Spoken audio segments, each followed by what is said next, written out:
Hello and welcome to this MSP Extra. Now, we don't have a full episode for you this week because my co-host Jeff fell into a particle accelerator earlier this week, and it's taking the guys at CERN longer to reassemble him than they thought.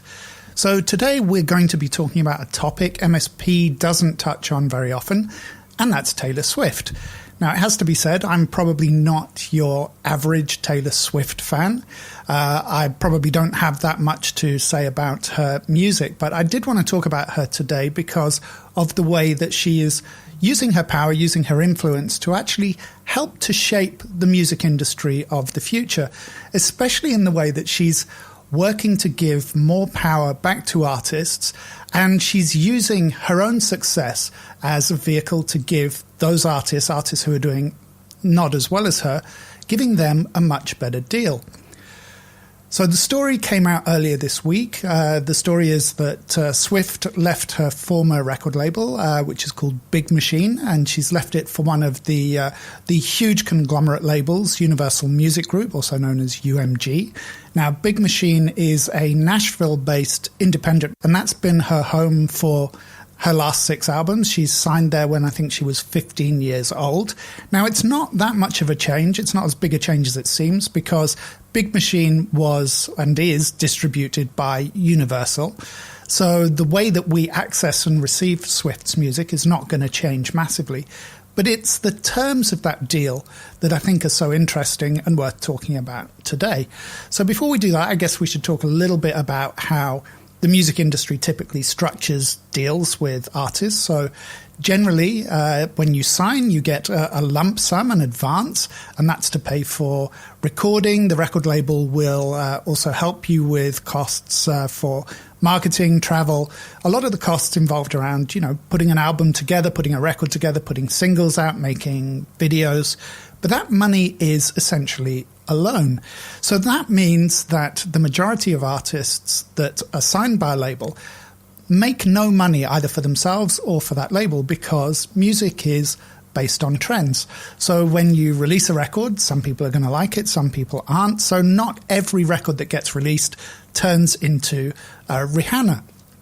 And even amongst those artists who are quite successful, there's an even smaller percentage of them who are able to turn that success into a long-term career.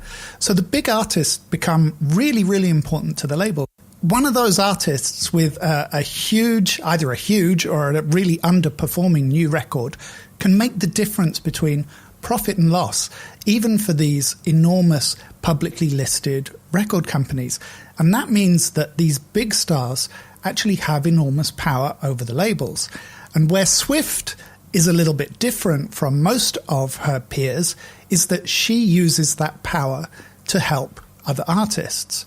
So the question is, why do the labels agree to these terms? Well, now we're in this kind of digital age. It's a lot harder for record companies to operate. In the kind of golden days of the industry, I mean, if you look at the kind of 1950s through to the mid to late 1990s, the record labels had their own studios, they controlled producers, they of course controlled all the pressing plants. So if you wanted to print up CDs or cassettes or vinyl, you had to go through the record labels. Of course, they also had teams for marketing, and they had their own teams for getting your songs played on radio or TV or places like MTV. So the labels in that period really were your gatekeeper if you wanted a career in music. So if you wanted to be a star, you had to sign with one of these labels. Now, of course, things are a little bit different. You can upload a YouTube video and you can be turned into a star overnight. This new environment gives a lot more power to the artists. So if big artists decide that they want more than the royalty that is generally given by a record label, they can actually decide to go it alone. They can do their own deals with the streaming services. They can do their own promotion. They can do their own marketing. They can do all their own styling. So labels now have to be a lot more flexible with their big stars.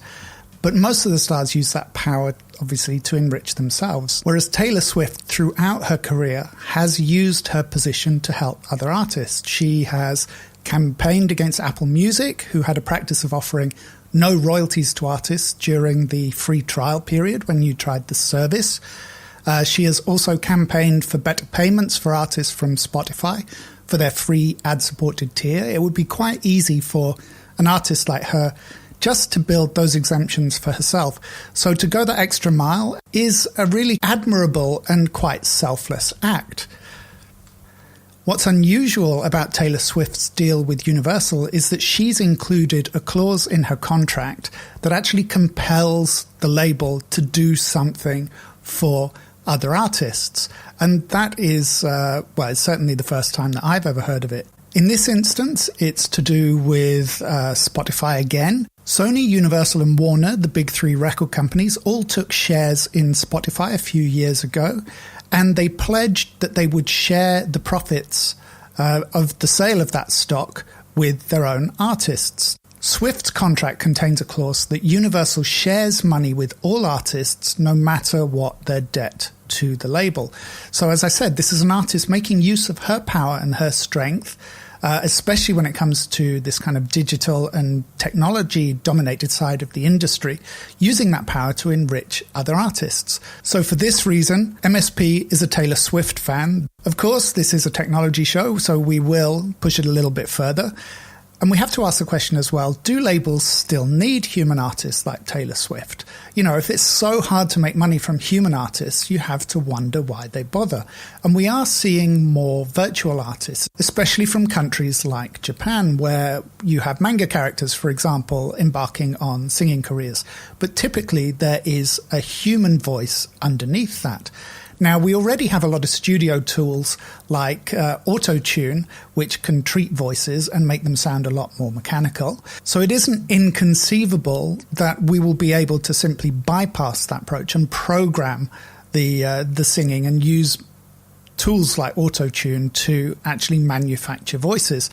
Sony, for example, has an artificial intelligence that can compose music in lots of different genres and styles, and can even adopt the style of different artists. On episode 52 of MSP, we talked about the hologram technology that is allowing dead artists to literally come back from the dead and perform live. And of course, that same technology could be used to create live shows for artists who have never actually existed.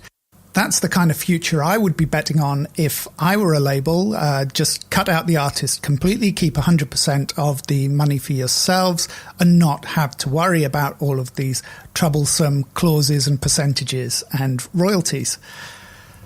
That's about it for today's show for this MSP Extra. MSP will be back for a full episode next week. We hope that Jeff gets out of the particle accelerator without too many screws to hold him together.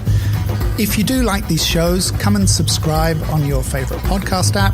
We're on Spotify and YouTube as well. You can stream the shows, and there are transcripts as well at our website, culturepop.com. I'm Matt Armitage. Thank you for listening.